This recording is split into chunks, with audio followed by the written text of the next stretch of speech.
India Talk with number one India News every Sunday at 6 p.m. on number one India News. Hello viewers, I am Jaidev Patel and you are watching number one India News. Welcome once again India Talk with number one India News. We have a special guest with us today, founder of KCC Group and economy affair expert, Mr. Sharad Kohli. Mr. Sharad Kohli, you are very welcome to our program today.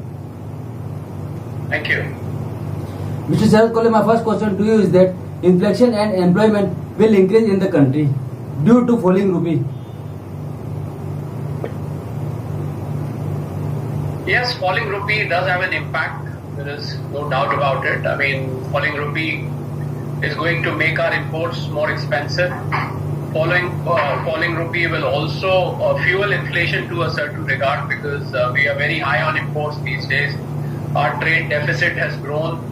Our balance of payment is upset because of that. Our exports have stabilized. They are not growing anymore. Because of the recession fears in the Western world, our exports are not growing as they were growing in the earlier months or a few years later. And this recession in the Western world is going to get deeper by the end of the year and by the next year. You're going to see more of a recession in the Western countries, which will further have impact on exports. So whereas the exports will stabilize, the imports, because the Indian local demand is very buoyant, is very strong, so our import is rising.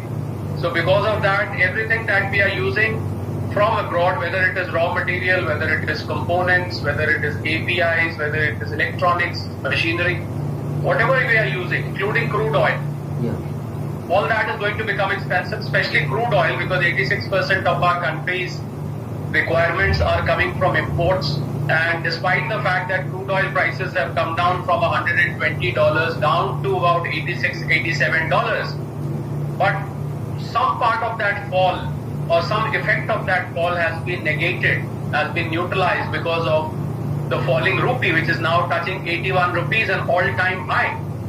So against a dollar is hitting all-time high and the rupee is hitting all-time low.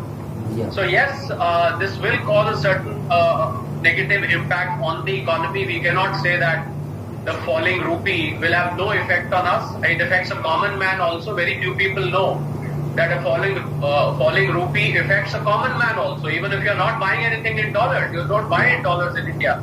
But then because of the imports becoming more expensive, the prices of so many products which are either being used in the consumable form or being used in raw material form, they will become expensive. And once they become expensive, the consumption levels are going to go down. If the consumption level goes down, obviously India is primarily 55% to 65% of the economy in India is consumption driven. So anything that impacts consumption impacts economic growth, and we've already seen that. The World Bank, IMF, Fitch, State Bank of India, they have all reduced country's GDP forecast from 7.8 to 7%. And if dollar continues to rise, we might see a further downward revision of India's GDP growth forecast. So therefore, yes, I think falling rupee is not very healthy for the economy. There is only one sector which benefits from falling rupee, and that sector is exporters. Apart from exporters, nobody else benefits from a falling rupee. Yeah.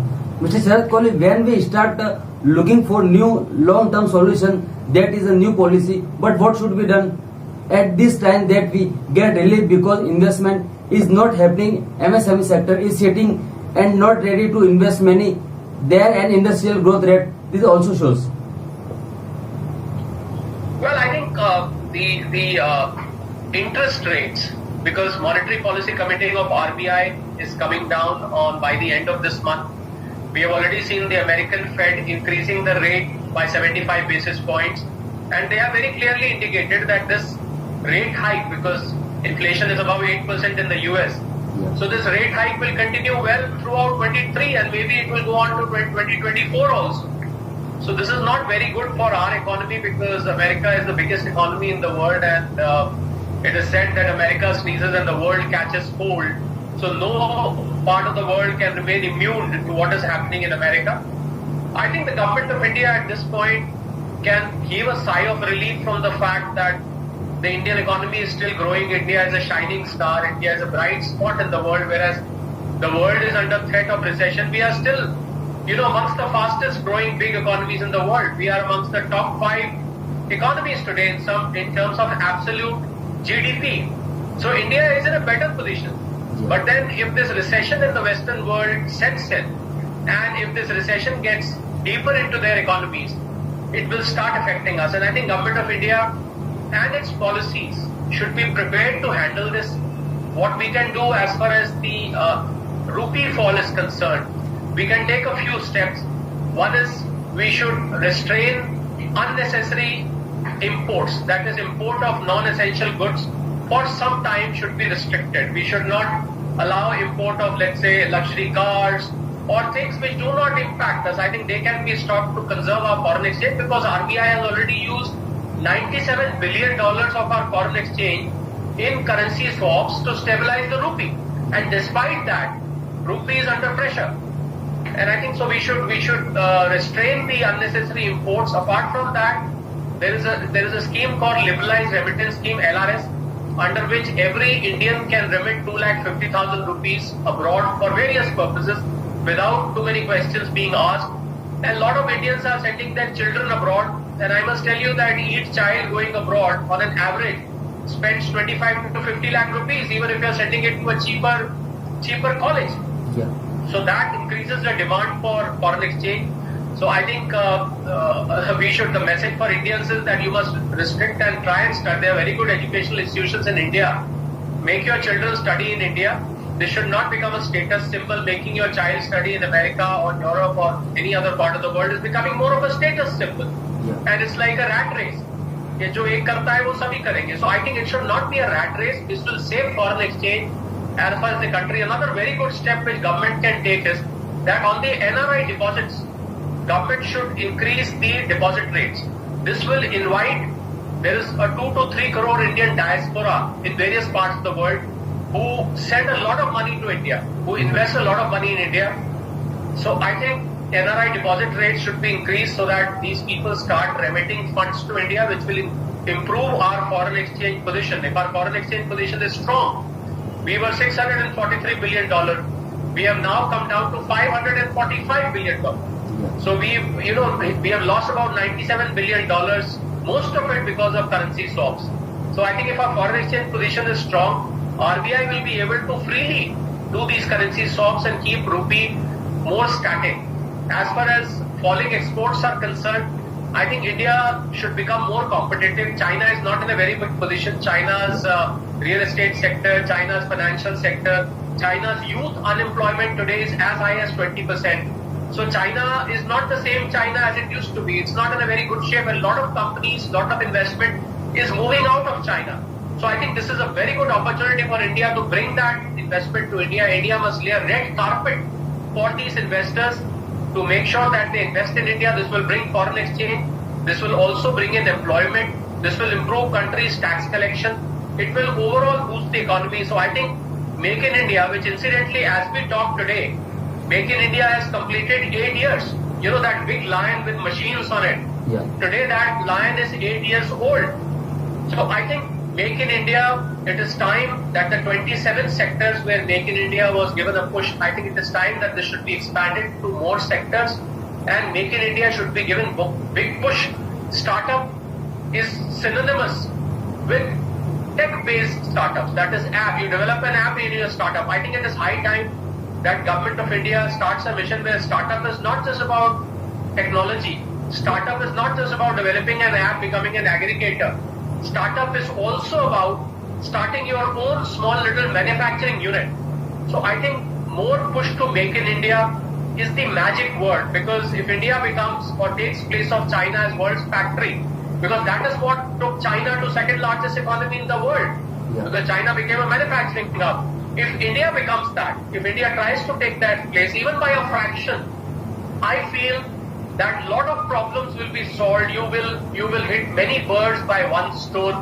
You will solve multiple problems with this one magic mantra, that is try and push infrastructure projects also, and try and push Make in India. so that Indian manufacturers, they establish their place in the world, and India becomes an exporter. This will solve multiple problems, as I said, Jaidev. Yeah. Mr. Sharad Kohli, the businessmen of our country will now have to be increased invest because money is not going to come from outside soon. The way our rupee is falling, then in this game of rupee and dollar, that money will come down. This also a danger. Well, another school of thought says that if rupee is falling, people, if I am an American and I want to invest in country, and if I want to invest, let's say 100 rupees in India, in Indian currency, I would only have to spend, if rupee has gone down, let's say 10%, I would only have to spend 90. Because, so in a way, falling rupee can bring in more investment. But because of interest rate hikes across the world, all the Fed central banks across the world, from England to America, from Korea to Japan, every single central bank has increased the interest rate. So I think with interest rates rising, there is definitely an exodus of capital which happens from any country. If you see the dollar index, it is at 112, an all-time high. You see the bond yields, 10-year bond yields in US, they are touching 4%. So I think exodus of capital is not good, but at the same time, I have a strong feeling that whatever we are losing from stock markets, if the money is being pulled out, or because of imports we are paying more foreign exchange, I think that will get offset by more FDI which will come into the country, because as I said, China is now on a declining scale. So if China starts falling, India will become a natural beneficiary. So that will bring in more FDI. I also feel that the Indian stock markets and Indian economy being much better as compared to rest of the world, this will attract more investment even in stock markets in the times to come. As of now, we saw that about 8,000 crores has come to Indian equity market in the month of September till now. We saw 56,000 crores coming in the month of August. Whereas from October to July, October to June, shall I say, there was a massive withdrawal of funds by investors from India. But in July, that trend changed. There was 1,900 crores. Then in August, 56,000 crores. In September, so far, 8,000 crores. So we are already seeing a turnaround that India's economic potential, India's economic prowess, India being a shining star, a bright spot in the world, is now being recognized by investors across the world. And I think India will become a hot destination. So I feel that investments will come to India. It is not that the investments will not come. Well, temporarily there may be phases where investment move out, but in the long term, I think India will be a big beneficiary of this world recession. And I must also tell you here that recession will not come in India. India may feel the cascading effect, the rippling effect of world inflation, because it's a global village now. But India will not see the kind of recession which America or Europe will see. That will make India a very attractive destination. You would like to invest in a country which is still growing. You would not like to invest in a country which is in recession. So I think this India's positive growth will become a money puller. This India's growth will become it will attract hot investments, and this in turn will generate employment. Well, we may have these temporary phases of ups and downs, but we should not look at a 2-month or a 3-month phase to make a judgment. I think judgment should be made because the world has gone through a lot of shift. We saw the pandemic hitting for more than 2.5 years. We saw Russia-Ukraine war, which is still on. And the geopolitical factors are still counting on the world. China-Taiwan tensions are there. Azerbaijan-Armenia tensions are there. Russia-Ukraine tensions are still very much there. I think the world has gone through a very difficult time. Inflation is a global phenomenon. Recession has become a global phenomenon. So I don't think India is standing alone in fighting small problems. For now, India is in a better spot than the rest of the world. Yeah. Mr. Sharad Kohli, my closing question to you is that how to reduce inflation for the common man, because now the festival season has also started. People will go to the markets to buy goods, so inflation was not from the demand side yet, but now will the demand side in inflation also kill? Well, festive season is not very long. I mean, we have Dashera, Durga Puja, Diwali, Chhath. Yeah. Well, about a month or month and a half, I would say, of yes, I think demand spurt will be there. But high inflation, we still have inflation of over 7%. I think high inflation will prevent people from going over the board. buying candles and buying mithais or buying a few clothes here and there, buying garments, does not fuel inflation. Inflation gets fueled when there is a very high demand of air conditioners, televisions, refrigerators, high demand of houses, cars. Yeah. I think, yes, there will be some spurt, no doubt. People postpone a lot of decisions for festive season. But then I think Indian economy is quite prepared, and Government of India and Reserve Bank, they are working in tandem to see that they curtail inflation. I think the best way for the government right now would be that if the crude oil prices stabilize around below $90, I think government can look at pulling down the petrol and diesel prices a little bit, because that will help in controlling inflation. Then apart from this, government can also monitor the supply chains, because some of the middlemen, especially in the vegetable food and vegetable inflation, they take advantage.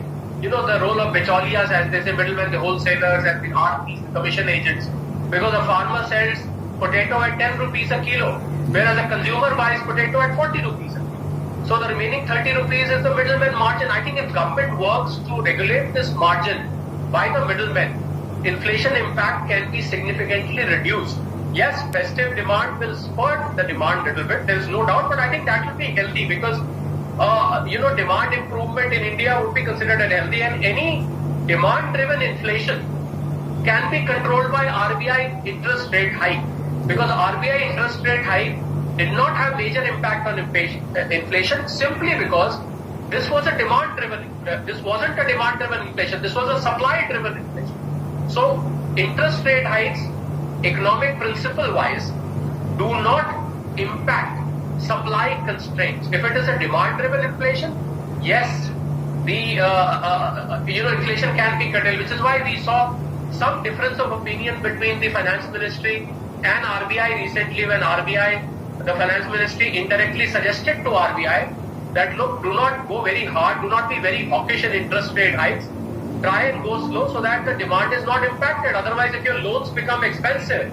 nobody is going to buy things on loans. Your housing, your vehicles, your consumer, white goods, even holidays, education, whatever that goes by loans will not get sold, because if the interest rates are high. So I think government and RBI are in consultation with each other, and fiscal and monetary measures combined will help in curtailing inflation. And at the end, I would like to reiterate the fact that I have done economic analysis of all the countries across the world, all major countries. I cannot analyze 200 countries, but all the major countries, Europe and America. My conclusion is, and I would like to stress on this, that India's condition, so anybody who is very pessimistic about India, anybody who feels very disappointed with the Indian data points of unemployment, inflation, whatever, I think they can take solace from the fact that Indian economy as of today is much, much better than rest of the world. When you feel sad about Indian economy, the best way is look at the world economy, look at some of the most developed part of the world. If you see them, you will feel just like when you are feeling miserable, you look at somebody who's feeling more miserable. I think your misery starts looking better. So I think people should look abroad as to how the rest of the world is suffering. India is in a much better position. Yeah. Mr. Sharad Kohli, thank you so much for taking out time for Number One India News. Thank you so much. Thank Thank you. you.